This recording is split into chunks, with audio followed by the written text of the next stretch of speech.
Yeah. Did you actually have a pick? Yeah, I was on my man's little thing he got on Instagram, and I was like, yo, I said I thought that Kane was going to be a surprise. I said Kane might be the surprise. Like, because people, most cats is like, yo, Chris is going to dominate, he's going to body. I was like, nah, see, what y'all don't realize is that if Kane can drag him into a lyrical situation, he's going to dominate Chris, because he's going to expose the holes. A lot of people, like, Chris is so imposing that a lot of people wouldn't even dare to point out that he's not all that lyrical. You understand what I'm saying? You don't think so? Nah, not really. You know what I'm saying? Like, he's one of them, like, you got to think about it for a minute. But you know how sometimes, like, image will cast a huge shadow over what you're seeing. You know what I'm saying? Okay. And so now, Chris had, let me explain, because sometimes we say that people, take it to extremes. Not lyrical don't mean like this motherfucker like little boozy or some shit like that. Like, you know what I mean? Just not lyrical. Where he's not an elite lyrical MC. This dude's just way better than him lyrically. Like, you know what I'm saying? It's like he's not on the same level. But KRS-ONE has something special, and where he's at, it's hard to explain. Like, Chris has had the right fucking songs, dog. Like, you know what I'm saying? Still number one. Fuck, like, what the fuck? Like, but if you really, like, get into a word for word shit, he's not fucking with Kane like that. And Kane he started playing chess when he was like, yo, let's take it up to 120 BPMs. When cats, let's take it up a notch. When cats was scared to rhyme to 120 BPMs. He brought Chris into the waters when he did that. Because he did that freestyle. When he did that shit, he murdered that shit, right? Did his thing. Yeah. And then Chris came behind him and just fumbled and mumbled. He couldn't get that shit out. Because Chris not that type of MC. You understand what I'm saying? If you saying that, I get what you're saying. You saying Kane basically has the dazzling tongue. The dazzling tongue out of the two. Yeah, he's got the ear candy, the wordplay. He's got he can rhyme at pace, and he's got his delivery is impeccable. You know what I'm saying? His delivery was almost flawless last night. You know what I'm saying? Yeah. Where Chris, his songs are more, his cadence is an open cadence. It's not like, where you got some cats might rhyme like, maybe baby you thinking you crazy lady, you not busting it, so like they'll be in that pocket. Chris would be in that, and I went to the store just to get so better, he's in that very, laid pocket where it's not a lot of work, not a lot of syllables going on, but his delivery make it sound hard as fuck. Yeah, public service announcement, he could lead the drum major. He stands at the front of the whole orchestra and just. And Kane is a sax solo. You know what I'm saying? Like, Kane is, you know what I'm saying? Or Kane is when the drum line come up and be. You're like, oh, they killing that shit. But somebody pointed out last night on one of these lives I was catching is that Chris wrote songs for motherfuckers to be able to say them lines with him. You heard? Yeah. Kane wrote songs for motherfuckers to sit there and be like, damn, I can't get with him. Yeah. So when that motherfucker come into my hey,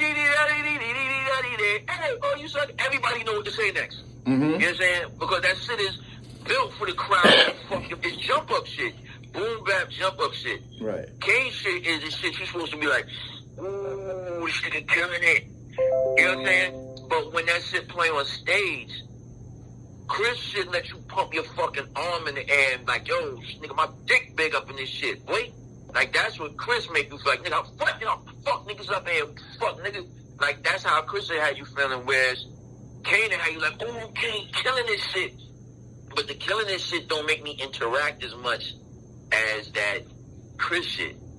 Right. So, the fucking, like, so Chris had the aggression.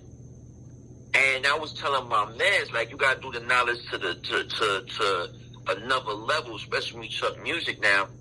let's think frequencies, right? Like, I ain't talking like no Baba BB shit. I'm just saying some just very, very fundamental concept is that the frequencies of Kane's music is high end. They're faster.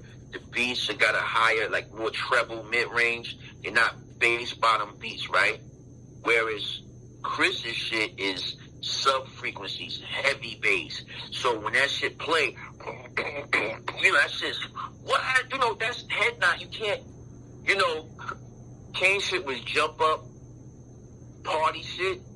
Chris shit was jump up, you know, I want to punch a nigga in the face shit. And tear the club up. Tear the club up shit. Yeah, I want to tear shit down, yo. I ain't here to fuck around. I believe that if you look at his early videos when he was performing in the clubs, South Bronx, you know, there was a lot of chanting and shit like that. Yep. I believe he carried that through hip hop. I believe he carried that approach and that energy. I think that became his thing and shit. Being a bit disrespectful. Yep. To you. Word. Yep. If you tuned into me, you watching Gully TV, I have a very special guest, man. I pulled this out of the deck, man. Y'all gonna be very surprised. Go ahead and introduce yourself, beloved. Yo, what up, fam? It's your friendly neighborhood fly guy, Cool Kim, representing the UMC'S, a.k.a. NY All The Idea. What's happening, y'all? My man, I really appreciate you coming on my platform. First and foremost, give my listeners some insight on your journey to hip-hop. How did you land on BET? And how did you land on BET? Because by the time it landed on our plate, it was on BET. But tell me your journey. Right. Well, you know, it begins on Staten Island, New York. You know, so it actually begins on the Statue of Liberty. You know what I'm saying? Me and boy Haas G, we both worked the Statue of Liberty along with Staten, who you would later know as Method Man, and You God, and I want to say Blue, which I don't know, but Blue is like, you know, intrinsic in bullshit, you know what I mean? But we all working at Statue of Liberty, and on the way back home, you know, you take the boat from the Liberty Island to Manhattan, and then you get on the Staten Island ferry boat, come home. You know what I'm saying? We both lived in Staten Island. You know, I seen boy writing in his, you know, in the marble notebook. And anybody see a marble notebook, you know what that mean that person is. You know what I'm saying? You got a marble notebook and you writing in it, unless you a nerd doing your studying, you know what I'm saying? you was in that notebook writing rhymes. So, you know, I approached him, and he was kind of off-putting, you know what I'm saying? Like, you know what I'm saying? Like, thinking I'm trying to get at his rhyme, like, boy. But, yo, we made fast friends. And, you know, we started, you know, getting up, you know what I'm saying? And he was in this group called Stepping Strong, or whatever they was called at the time. And, yo, he invited me in, and I actually knew some of the other members that he was rocking with. And so we had this big group. It was called Universal Stepping Strong. It was me, Haas, my brother Will, my brother DJ Yakeem, and my brother Jamal. And, you know, and so, you know, all of us was in this group, you know what I mean? And we would just go out trying to make it happen, man. That was in them days where you couldn't do none of that shit online, and nothing like that didn't even exist, right? So you had to, like, go places, and, you know, so we would travel all over the place, man, all over the 5 boroughs, rhyming, you know, getting in ciphers, doing shows, you know, on and on and on. And we had an opportunity for a record deal in 89. Now, I want to say 88, 89, you know what I'm saying? And so we got signed to this label, Rough Luxury Records. And at that point, the group split because Will wanted to kind of do his own thing. So he kept with the Stepping Strong name. And me and Hans branched off, and we became the Universal MCs. You know what I'm saying? Because we were heavily influenced by, you know, 5%, you know, Knowledge of Self and all of that. And so that was actually our first deal. We had this song called The Invaders in My Fruit Basket, and another one called Party Styling. And so subsequent, you know, after that, you know, again, doing mad shows, and, you know, Brooklyn, Bronx, Uptown, doing shows every Wednesday uptown, you know what I'm saying? And We started hanging out with Public Enemies peoples. So we was with them for a while, and then we was with 40th Street Black Man's Bib. So we was with BDP for a little bit, you know, in the Humble. You know what I mean? Kind of from a branch or, you know, branch family type of thing. But anyway, make a long story short, yo, you know what I'm saying? One day we was like, after every record label passed on us, bro, we went to Wild Pitch Records, and Premier met us. And Premier was like, yo, I'm feeling y'all shit, do-do-do-do-do. And DJ Premier from Gangstar is who walked us into Wild Pitch, man. Yeah, man, that's how that shit was. And, that was the beginning. And so, you know, we started working on that album, Fruits of Nature. Okay. And this is the year that Premier walked y'all in the Wild Pitch. What year is this? This is 91. Do y'all have a relationship with Prince Rakeem at the time? Of course, you know what I'm saying? Like, to the extent that, you know, now keep in mind, you know, Staten Island's a small city. It's not like, you know, if you're anybody, you're going to know everybody. You know what I'm saying? So, you know, we go back as far as before Prince Rakeem is known even for, Oh We Love You Rakeem, right? He's rhyming with the guy Shem, which at the time was his brother named Forrest. You know what I mean? And Forrest was a beast. Him and them two was a crew. And they used to do their thing. You know, Forrest was actually was a much better rhymer than Rakeem was. But I don't know really why they didn't move forward, because they shit was tough. Like, they shit was tough. Joe Wack and Jam, them niggas was tough. Yeah, but, you know, and then, of course, you had Capadonna, but at the time, that wasn't where he was OG, you know what I'm saying, original guy. And Shaquan, you know what I'm saying? So, those three was like, really it was OG and Shaquan that was the ones that everybody was like, yo, and my man Coke, you know what I'm saying? So, Mondo, Coke was fire, so, and he was from where I was, my part of town. Right. And, so those were the names. And I remember, in fact, my man Shook battled Rakeem, DJ, cause he was DJing a lot. Like, his journey to get to where he was is interesting because, you know, the things that he did and had to do and the different faces that he put on to get to the point that he's at now, you know what I'm saying? Okay. But yeah, we had a relationship with all them cats, man. So, the brother that you referring to with Shaquan is Method Man. So even back in the day, Method Man and Capadonna, who you said, Capadonna was known as OG. Yes. They had names for rhyming back then on Staten Island. They had already had a reputation. OG was Staten Island Slick Rick. Yeah. And, you know, Meth was Meth, but he was like, he kind of had that. He was like,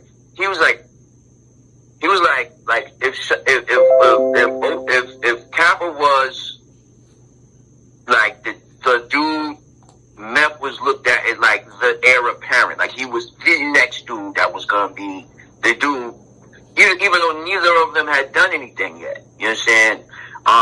But it was really clear, like, all right, so you're familiar with the WU-TANG thing that's on TV, on Showtime or whatever, right? I'm watching it. Yeah. Yeah. So, all right, in the first season, there's this battle that they go to. You know what I'm saying? And this drug dealer is doing that, is put that battle together. You remember that episode, right? Yeah. All right, that cat was actually this dude named Bumpy. You know what I'm saying? No, excuse me, Dusty. You know what I'm saying? Heard a lot about Dusty. Go ahead. Yeah, and so Dusty was like the big drug dealer of Staten Island. Like, that dude was the dude. Like, you know what I'm saying? Now, there was another cat or two that was as strong as him, but he was very strong on Staten Island at the time. And so he would throw events and stuff like that, you know, just keeping it in the air, whatever. And that contest, I was actually in that contest. You understand what I'm saying? It was myself, my man Coke was in it, Shaw was in it, and OG was in it. You know what I'm saying? And, you know, it was already established who was meant to win. that contest. Like, it was already known. Everybody else was just getting on there to just do their thing, you know what I'm saying? So, you know, at the time I wasn't anywhere as good as I am now, obviously, but, you know what I'm saying? So I didn't do all that well, but they did their thing, you know, like, and it's funny because at that time, like, so sometimes you'll hear me call METH Shaquan, because I'm not necessarily calling him that because that's the name I would call him by. I'm speaking that name specifically because in that time frame, that's who he was, right? So at that point, Shaquan, every song was the same song. Like, he had this one that was called, it go like this: Shaquan, Shaquan, Shaquan, Shaquan, Shaquan, Shaquan. I went into the house, I see my little sassy. And then, like, that's how his joints would go, right? Then he had another joint that was called My House. And that shit went like this: my house, my house, my house, my house, my house, my house. And then he had another one, right? And this one was really original. This one was called My Couch. And then we're like, my couch, my couch, my couch, my couch, yo, he had the same funny chorus for every song, yo. But, yo, he just had he had a style, man, that was dope. So, you know what I'm saying? That was and you gotta know that, like, just a side note, METH is my man. It's like, that's, me and him went to grade school together, man. We used to both play trumpet in PS16 time, like that. We go back, you know what I'm saying? So that's my dude. Like, I got love for him. I'm real proud of him because, you know, like myself and another classmate of ours, Salama Master Killer, all three of us were like, you know, we all wanted, you know, we all had that I want to be famous bug. Like, I want to be special bug, you know what I mean? And, you know, he did it, man. He managed to achieve a heights that unbelievable, you know what I'm saying? What was it about Capadonna that you would that you would compare him to Slick Rick at the time? I mean, you know, he had the jewels, he had the ambiance. You know what I'm saying? Lyrically, you know, at that time, yeah, I mean, even lyrically, you know, it felt, you know, and I didn't hear a lot of OG music, you know what I'm saying? Because remember, again, it wasn't no, like, you couldn't go viral or nothing like that, but that shit, you might catch a tape, you know what I'm saying? So, you know, you'll hear a tape or, you know, a demo or something, you know, so I heard a couple of them once or twice, you know, some of my strong folk, and so that's how I would get exposed to him, and his sound was just like, you know, it just, you know, I think a lot of times you would get called a, quote-unquote, like a Slick Rick if you were a stylish, you know, kind of laid back flow type of dude. Like, you would, you know, because, like, when I went to high school, art design, you know, I was in the same homeroom as Kwame. And Kwame was a Slick Rick type of, you know what I mean, dress, you know, you could dress right, always could, you know, put his shit together, you know what I mean, just, you know, ill style, you know what I mean, he was dope, you know what I mean, and the fact that, you know, we was ciphering in homeroom one day, and he had this shit, it was like, don't know why, there's lipstick on my thighs, sloppy blowjob, you know what I'm saying, like, and then he had this whole rhyme and shit he was doing, and that shit was so fire. I went home that day, and I wrote it was the first time I wrote, I could just freestyle at that point, but I wrote my first rhyme, came back the next day, and killed these niggas with this shit, you know what I'm saying? And, you know, and that was really the beginning of me on my real journey to become an artist, you know what I'm saying? Right. I knew that about Capadonna. Everything that you said, I love that shit. I just wanted to hear you say it and shit. Yeah, I ain't gonna listen. I'm gonna tell you right now, anything you hear me say is gonna be, you can take that shit to the bank, you know what I'm saying? I don't embellish nothing, you heard? Like, I'll tell you exactly how I remember it, you know what I mean? That's the only thing I can say. If I don't remember it right, I just don't remember it right, but I'll tell you how I shit really went, you heard? So when he came, when he showed up on the song Ice Cream, that was basically the Wu putting, like, one of the best niggas from Staten Island on a record. I'm gonna tell you what that was. He said he had just came home from jail not long. He just came home, and that was really, like, it was the type of thing, it was like, yo, if y'all don't bring Kappa in, y'all won't be right and exact type of thing, you know what I'm saying? Like, it wouldn't have been right and exact without Kappa, because he's so important to Staten Island MCing. You know what I mean? Now, this is from the outside looking in when I'm saying that. Right. So the perception really was, yeah, you gotta have him on. You gotta, yeah, bring him on. Let him get his shit off. You gotta let him get his shit off so he can shine and get his, his place in the sun.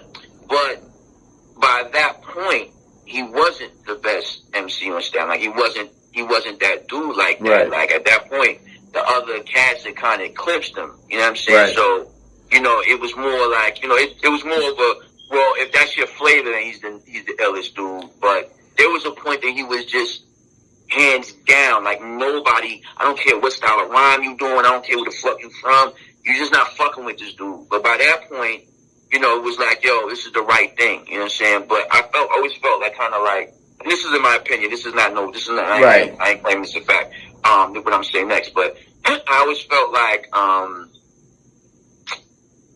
maybe he got there too late. And they didn't tell the story, like they didn't introduce his story to people well enough. Right. And that should have been like, let me rephrase that. If they had done it like a skit in one of the albums, where they was like, yo, you know how they do their skits and shit? Like, they kind of did a, yo, my man's is home and shit, yo, boy home, da-da-da-da-da, yo, son, smart, stick right here, for that. Like, if they did something like that, it would have prepared the audience to understand why Kappa was so important and why he got to come in on the second album that way, type, you know what I'm saying? Or, you know what I mean, in that capacity, you know what I mean? So, If a person traveled through those 36 chambers correctly, they'll find out. I believe everything that you said. I love it because I believe that Wu-Tang. You said you feel in some aspects he might have got there late. I believe he got there right on time, and I believe they showcased him at times and. He fulfilled the when the song Winter Wars came out and they just let him go retarded on that. You get it. Everything you said that this was a Staten Island rap legend. We get it. And the lingo, darts and shit like that. We get it. The dress code. We get it. I love that you went there, man. Wild Pitch. What was required of you guys once y'all signed to Wild Pitch? I mean, it was just a shit deal from an independent label that wasn't in the business of building a brand, but was in the bit more like, recycling, like not recycling, but, just putting artists out and not really building careers. Mm-hmm. And so it was that typical, jerkum vibes. So, I don't really got too much to say about Wild Pitch other than, that shit was fucked up over there, you know what I mean? And,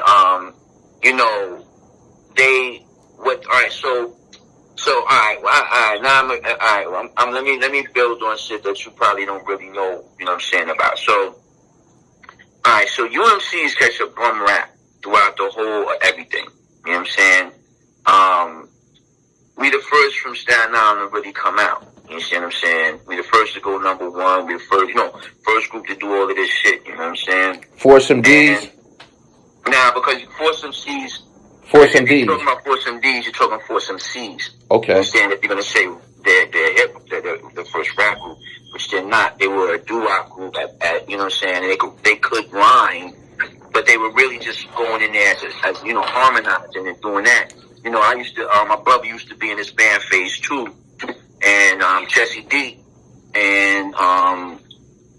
used to sing for Phase 2 from time to time, and I would actually do Rapper's Delight and shit because I knew the words and stuff.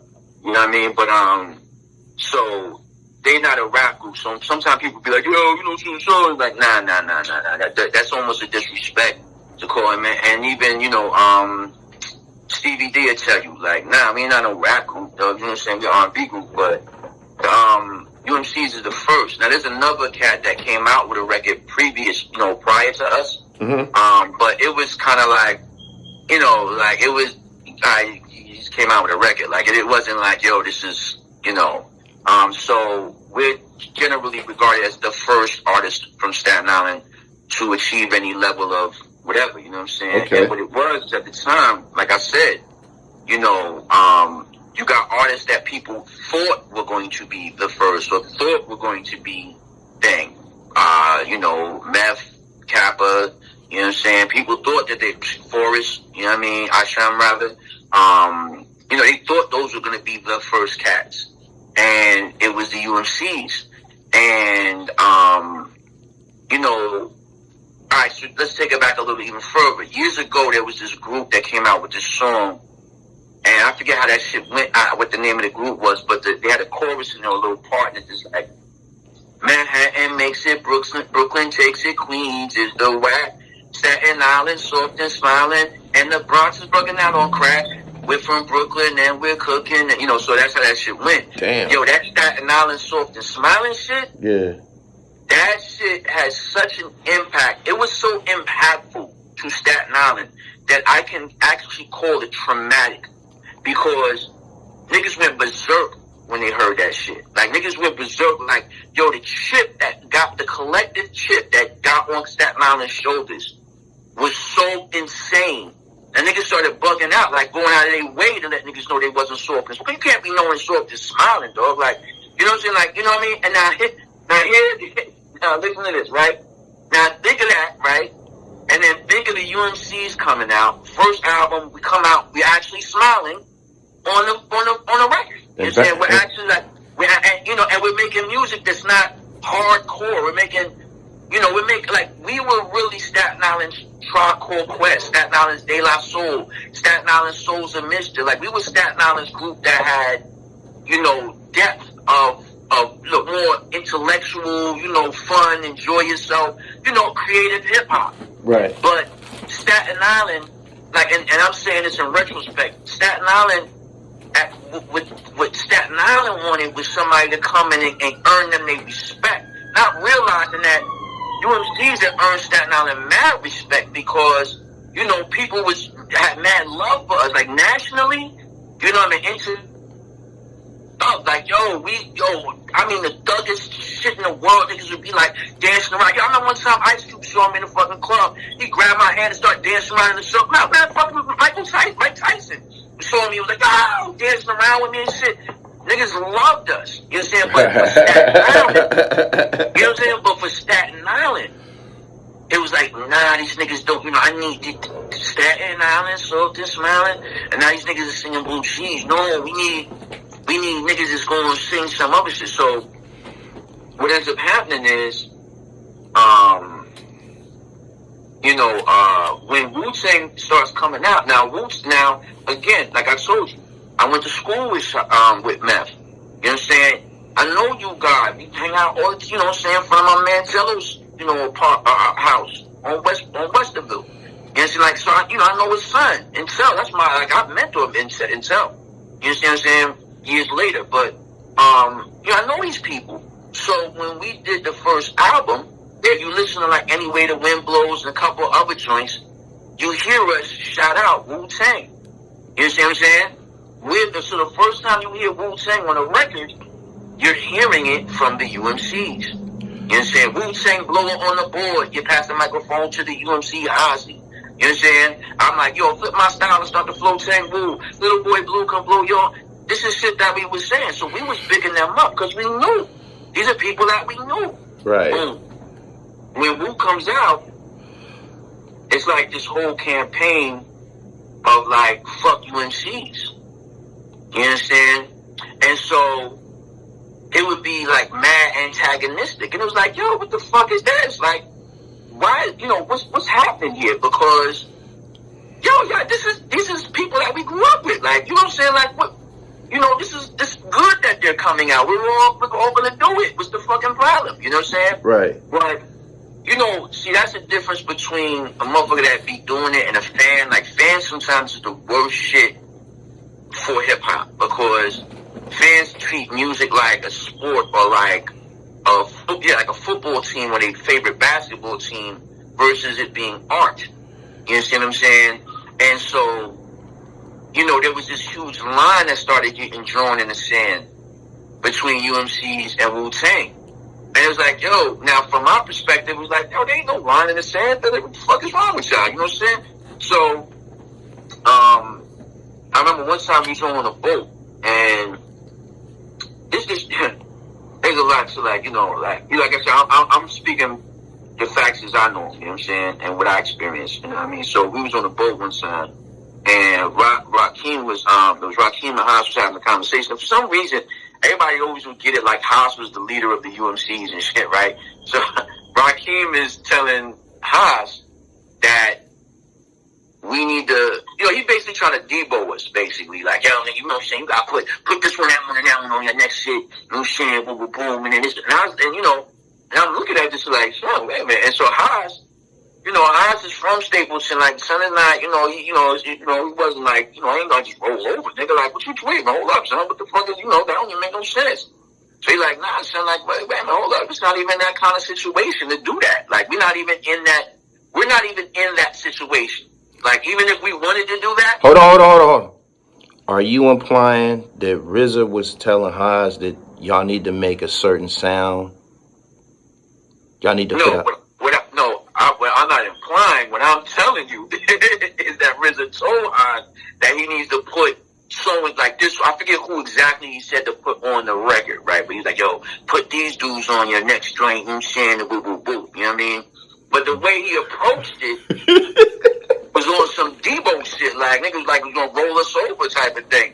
And it's like, yeah, we got the image we got, but nigga, we not gonna just let you, like, no, son, you can't, nah, so like, that's not what this is, like, nah, hold up, no, you know what I mean, like, that's not even the right approach, my guy, like, that's not even, no, that's not happening. You know So what you think his motive in that was? Like, y'all was fucking up the Staten Island image at the time?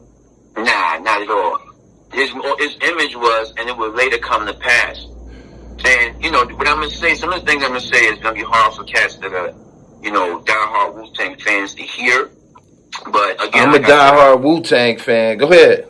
You know what I'm saying? Like, yeah, so, but what's true is true. You know what I'm saying? And so I'm not here to, like, front on nobody, man, because ultimately I'm extremely proud of them brothers, man. They've done something so fucking amazing, you know what I mean? That whether or not it favored me or didn't favor me, man, like, to see them black men pull themselves from the situations and circumstances from which they began, you can't do nothing but applaud that. But they did some very not good things in the course of it, you know what I'm saying? And they were young. We were all young men making poor decisions in some cases. So his motivation was, at that time, remember they was on some Wu Gambino shit. They was like, motherfuckers wanted to feel like a mafia. or like a crime organization. You know what I mean? And so part of that is controlling everything that happens. So at some point it comes from Wu-Tang that you can't even sign anybody from Staten Island unless it's Wu-Tang. Like they gotta be through Wu-Tang to be signed. What's wrong with that? I like that. What's wrong with that? Everything. That sounds like Black Enterprise.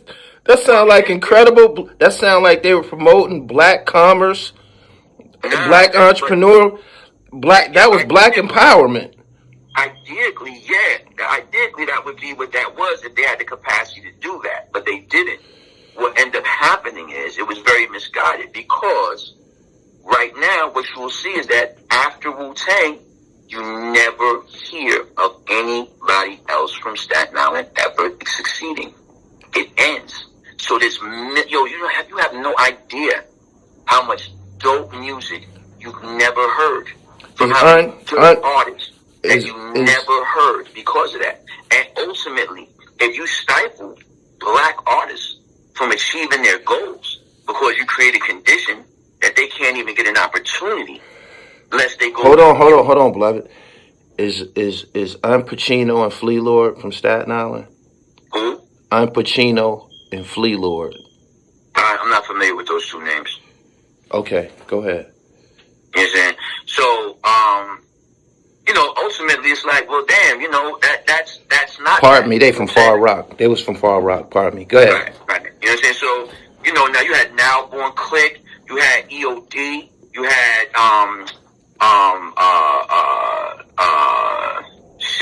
I'm trying to think of the name. Joack Jam. You had Boris. You had I could go on forever and ever. Like mad artists that's fire Right. And when I tell you that you missed out on some hip hop, Why do you say? Why do you? Why do you? Why do you? Why do you say? Hold on, Kim. Why do you say that we missed out? Big, a legacy was created there, right? So, of course, anybody that comes from there, people are gonna kind of like, wonder, is there any ties, lineage, etc. It's a small place, right? Didn't it's a small place, Relatively, yeah. Staten Island. A big shadow was created. Giants were created there. I don't think that they suppressed anyone else's success. I believe that if someone heard that a MC was coming from Staten Island, he expected a certain style. They expected a certain sound, and if we didn't get that, I don't know. But that's respectfully, that's wild and accurate.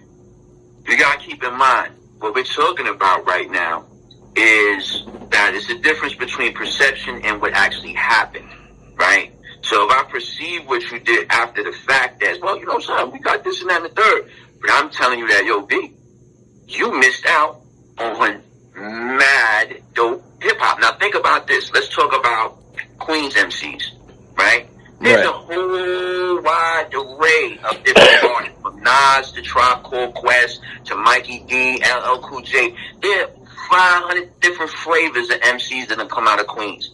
It's 500 flavors of different MCs that have come out of Brooklyn, out of Jersey. Right. You know what I'm saying? Matt, you have the Outsiders in Jersey, which I was an honorable member of Outsiders. You know what I'm saying? You have mad flavors of them out of Newark. Like, these motherfuckers was all come from Rod Digger, Young C. All these motherfuckers was ridiculous. But there was different flavors. But it wasn't just the Outsiders. And if it wasn't Outsiders, you wasn't going to fuck with it. No, you got Naughty by Nature. You had Redman. You had Lords of the Underground. You had all these different things. So Jersey not only, now keep this in mind, every person is responsible for each one teach one. So now, UMC'S is responsible for X amount of people being able to get opportunities. WU-TANG is responsible for X amount of people getting opportunities. Everybody can't come through your thing to get the opportunities, Paul. Everybody got to come through whatever they got. Shaheem was successful. Shaheem was successful independently of Wu-Tang Clan, and he was successful prior to Wu-Tang Clan. And then let's look at, and then if we're honest about it, right? Look at the life that this young man lives, and the lack of guidance, and the lack of support, and the difficulties, untold difficulties that he went through. You understand? Because at the time, and listen, let me say this. We gotta delineate something here. This is very important in this kind of conversation. Because I'm very cautious about discussing Wu-Tang, so I really generally don't, because a lot of times people really like into loving them, you know what I'm saying, that they can't hear anything. You know what I'm saying? It's like, nah, son. Again, I'm trying to give the truth of it as much leeway to say that brothers was young men trying to do something that was extremely huge. So inevitably and invariably, they was going to make mistakes. They made some serious mistakes that impacted an entire community's ability to achieve their own personal goals. I don't understand what you're saying. But I don't understand what you're saying. What part of it don't you understand?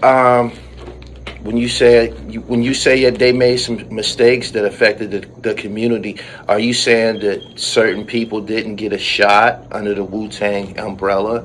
Certain people couldn't even get a shot because of the Wu-Tang umbrella. You understand what I'm saying?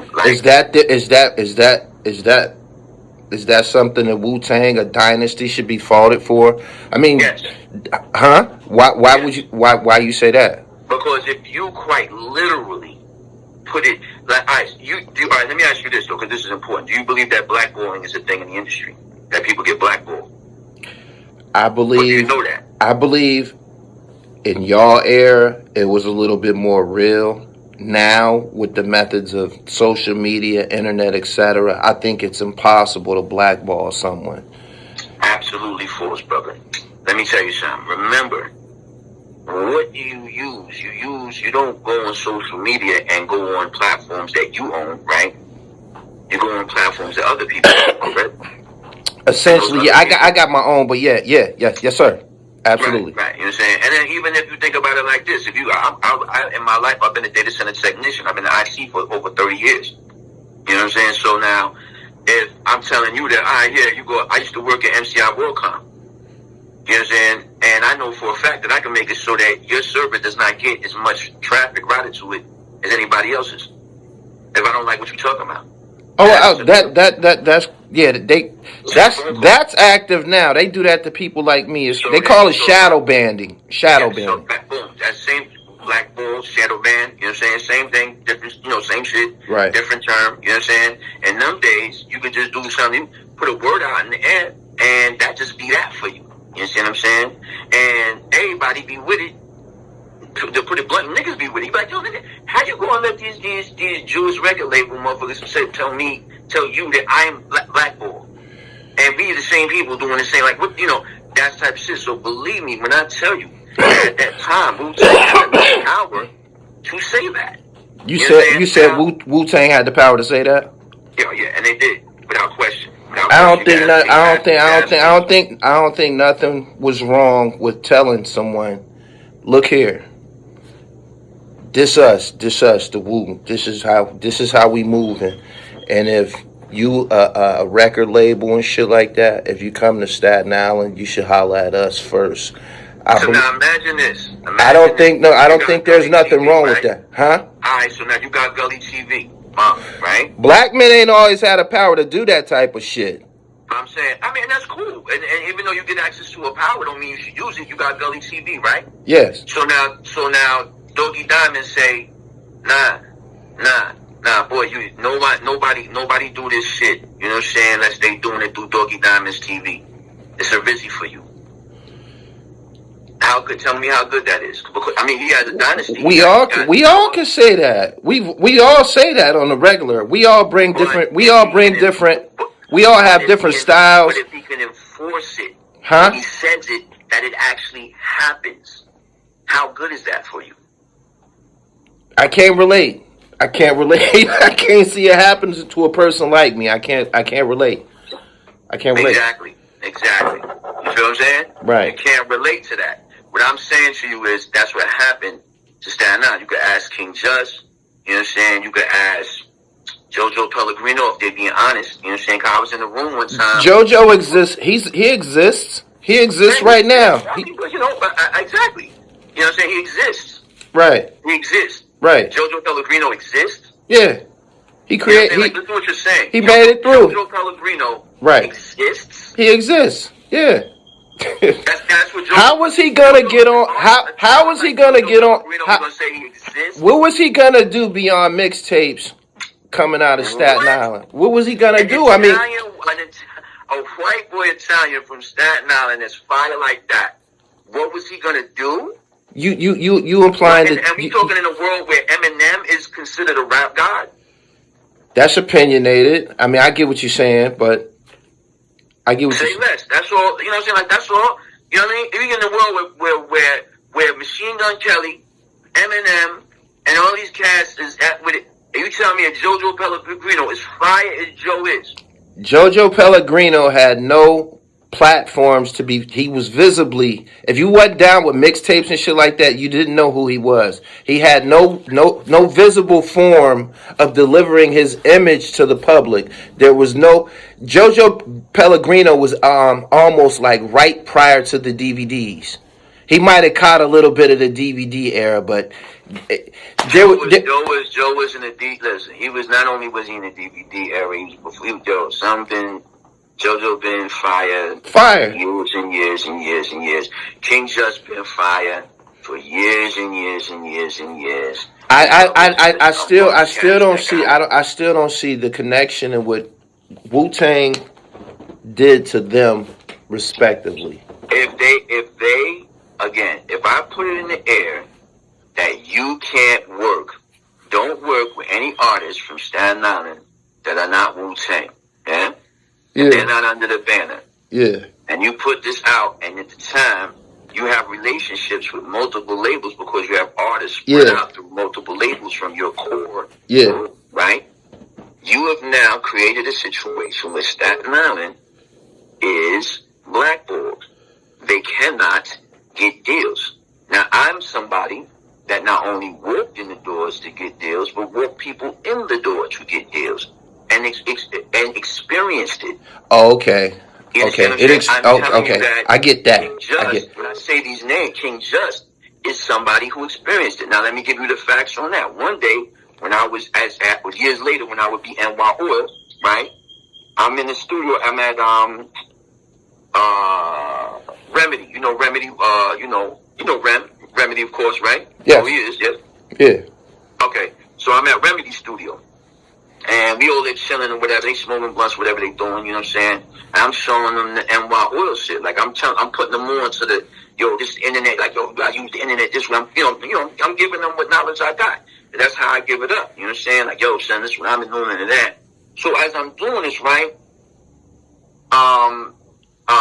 Depp comes in. You know what I'm saying? So everybody piecing and whatever. At the time, my back is to him, and I'm showing him this, and he's like, what's this right here? And he's like, this NY Oil, you know what I'm saying, blah, blah, blah. And I was like, yeah.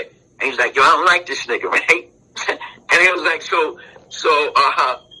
now I'm sitting right there, right? You know, I'm like, this nigga, what?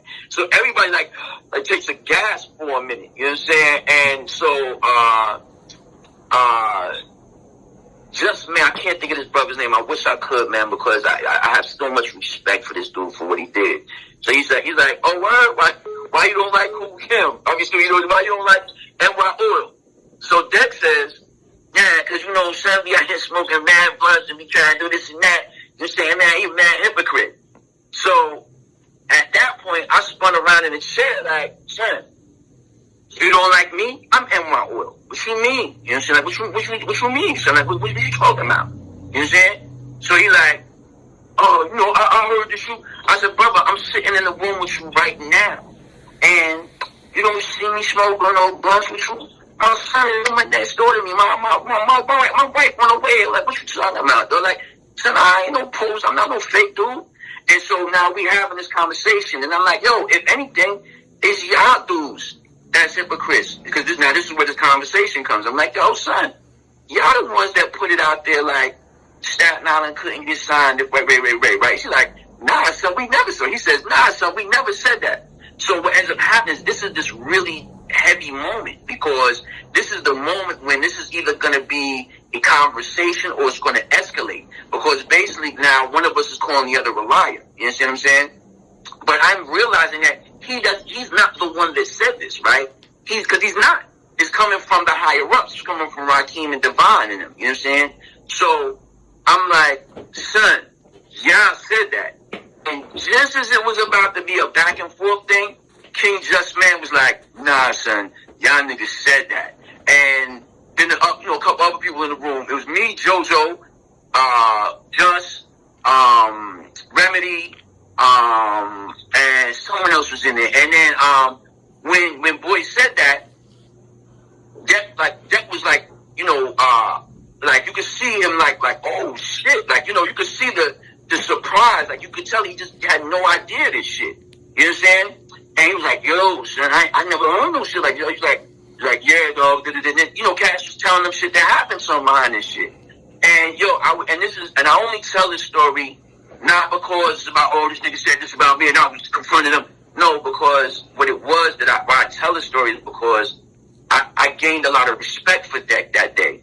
Because instead of standing on some bullshit, right, when he realized that shit was actual fact, he was on some, God, I didn't even know that shit, the whole vibes changed, and it was love after that. Because, what was true was known. You understand? And, from there, it was like, there was love after that. You know what I'm saying? But, yeah, son, what I'm telling you, like, don't get, like, how they say the lion, the hunter will always be the hero until the lion tells his tale. You know what I mean? Like, yeah, you see the picture of the hunter with the fucking lion dead with the gun on him. It's like, yeah, as far as you know, him hunters is going in, tearing shit up. But you don't hear the story about what happened to the lion and those shit that the lion went through, or the shit that how many hunters that the lion tore. So, you know, again, with absolute love and respect for these brothers' accomplishments and achievements, because these, at the end, this is what I told that guy. I was like, yo, son, understand this, my man. Yo, I don't care what nobody say. Y'all motherfuckers did it. Like, well, cut the bullshit. Y'all niggas did it. Y'all did this shit. Is you fucking mad? Like, yo, I don't care what. I'm never gonna knock y'all niggas ever for doing it, man. Y'all made it. You know what I'm saying? But what's true is what's true. And even what's true don't gotta be, like, you know, a motherfucker take something that might tell you the truth. What's true don't mean that it takes away what you love. I love WU-TANG, so you fucking nuts. You know what I'm saying? I love they shit. But we ain't gonna not what we because I love they shit. Now we not gonna deal in the truth. Or we not gonna talk about mistakes that they made. And we gotta talk about these mistakes. You know why? Because we can't keep making these mistakes. You know what I'm saying? Like, what kind of disservice do you do when you do that shit? That's not even keeping it real. That's dick riding. You can't do that. We gotta be honest with shit. Why? Because we gotta grow and evolve so that the next version of WU-TANG that comes into our reality, whatever that is, like whatever the next thing that'll be so awesome to the world, they will have the road, the blueprint, and know what to do, and know the mistakes that were made, so that they could take that shit even further than the amazing place that WU-TANG took it. But we can never have that discussion for real if we're not being real, God. Like, that's not a cipher. You know what I'm saying? Knowledge, first number one is knowledge. Knowledge is to know, listen, observe, and respect. Knowledge is the foundation of everything in existence. Just as the sun is the foundation of the solar system, and the Asiatic black man is the foundation of his family. That's what knowledge is. That's why we say do the knowledge. You know what I'm saying? Wisdom is to possess a wise dome, to speak wisely to the dumb. I'm speaking wisdom right now. I'm not speaking shit that I'm just making up or I just observed. I'm telling you shit that I experienced, and then you gain understanding. Understanding is the child was born from knowledge, wisdom, and then we come to understanding. So when I'm speaking to, it's righteous shit. It's like, so if people have like take objection to it, I'm like, how righteous is you? You're not even following what the gods are saying that they represent. What they represent is knowledge. Knowledge to know. You gotta know what you're talking about. If you don't know, then you can't even do the knowledge to nobody. You can't give nobody no wisdom you don't know. I know. I listened. I observed. And I respected. You understand? So when I'm speaking to these things, man, it's not to take nothing away. We gotta stop thinking like that. Like all the time when we talk about something, somebody say, yo, well, nah, this thing happened over here, this is what these things did.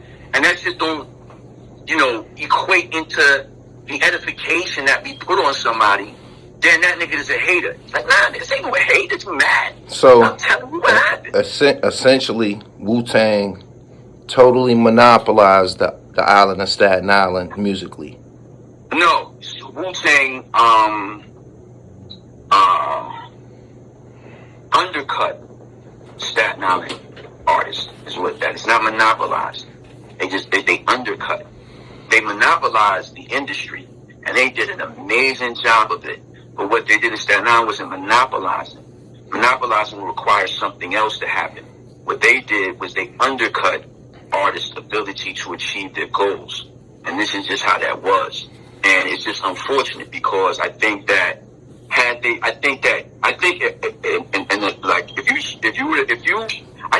if there was ever a conversation, an honest conversation about it, I think that you would hear Rakim or maybe even Divine or even Power for that matter would recognize that that was a mistake because the overarching, like, all right, so think about this. Like, let me give you an example. It's a little sidebar example, but check this out.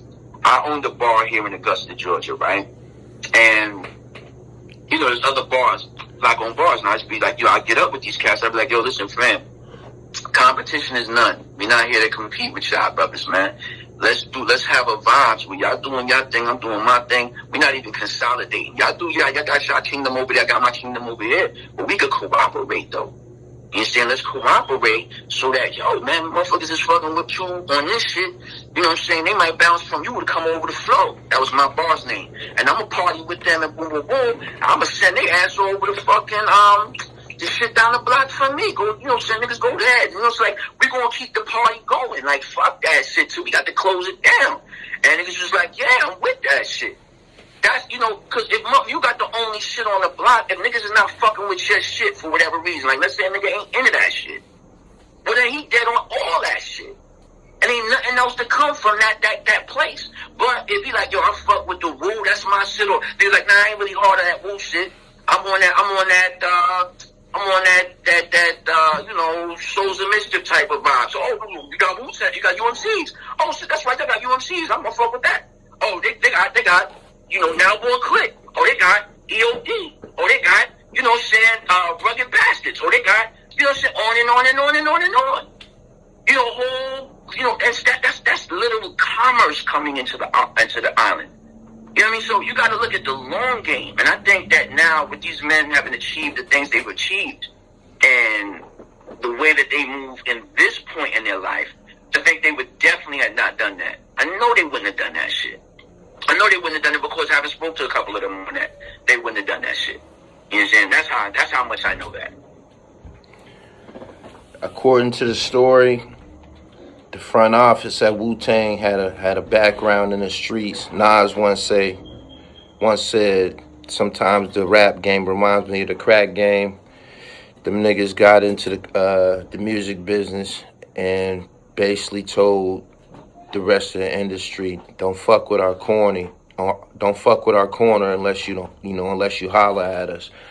Someone with my background and my morals, I don't see nothing wrong with that shit. But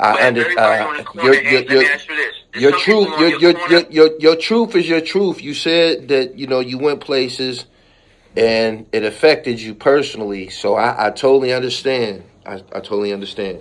And I'll tell you this, as somebody who, you know, I've lived a long enough life and done, I've seen fire and seen rain. I'm not going to say any more than that on that. Suffice to say this, though. Yeah, I might be my corner. You heard? It's my corner, right? But the nigga that live in the building, this nigga works for sanitation. He ain't got nothing to do with this. That nigga over there, she work as a nurse. She got nothing to do with this shit. You mean tell me none of these motherfuckers can eat because they can't. Yo, we still have rules to shit. You don't create a situation where niggas can't live on that same corner where you hustling. Why? Because that would cause disruption. You don't fuck with civilians that way. These niggas is not in that thing that you're in. That's your La Costa Nostra. That's your that thing of ours, is what that means. This thing of ours was their thing. That wasn't everybody's thing. That ain't how that worked. If you want to block doing some shit like that, you're not living on them. That's facts. Niggas just want to block no better than that. What are we talking about? Everything that happened was totally American. I don't see nothing wrong with what they did. I don't. Hey, look at American now. I hate that it probably niggas should have changed the location on their bio when they was walking into the offices. Stop telling motherfuckers you from Staten Island then. You know what I'm saying? Like, so then you got niggas from Staten Island, right? That now here's another one. So somewhere in it, somebody made the lie up that UMC'S was claiming it was from Brooklyn. Now I will tell you, like I said earlier, we was born in Brooklyn. I was born in 200 THRU Street. I lived in 200 THRU Street. Right. I was born in Jewish Hospital. I had my mom's on the live one time because niggas to this day was giving me fever behind that shit. I had to shut that shit down once and for all because now I got the internet. Like, you know, a lot of travel around the world before the truth lace up his fucking boots. Is Haas from Brooklyn too? Haas is from Brooklyn. By the time he came to Staten, like came to Stapleton, he was like 12 or 13 years old. So he got all his family is from Brooklyn. All the things he was doing, he was going to. So what's wrong? So what's wrong with UMC's saying that they was from Brooklyn? What's wrong with that? Y'all came out of Staten Island, but you know what's wrong with it? It would have been